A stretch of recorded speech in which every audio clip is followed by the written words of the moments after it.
When I'm drawing a dog for plasma cutting, I always start with the eyes, and I just want to get the shape and the location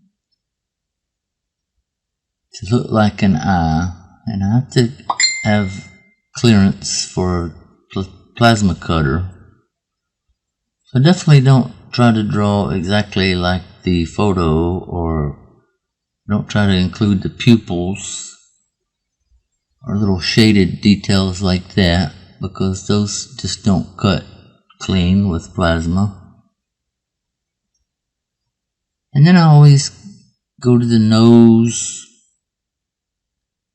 and the jaw and the shape of the center of the face to get the overall expression of that dog. And I don't try to draw in the nostrils or little fine details, or I don't try to draw every little hair.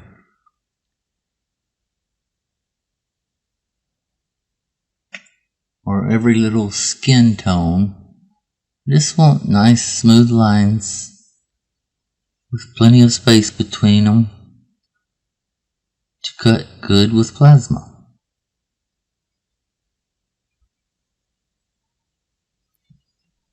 So I want nice thick spacing between holes and between lines.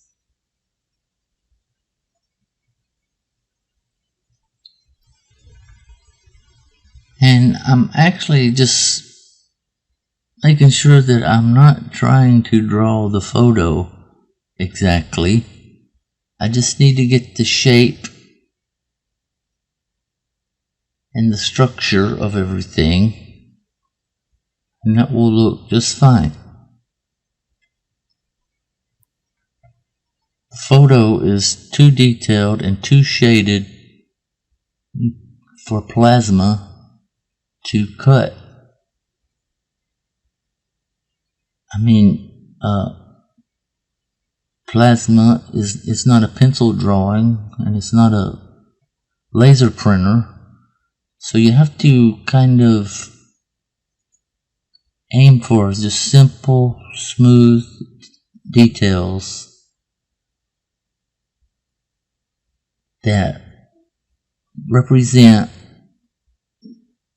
the subject, but not the photo,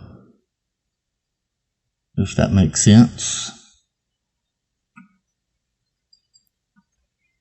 And both for ease of drawing and ease of cutting with plasma, simpler is better.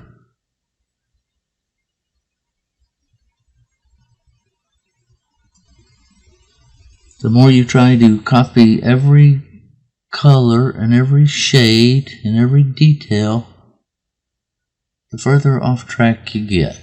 You don't need all that for plasma cutting.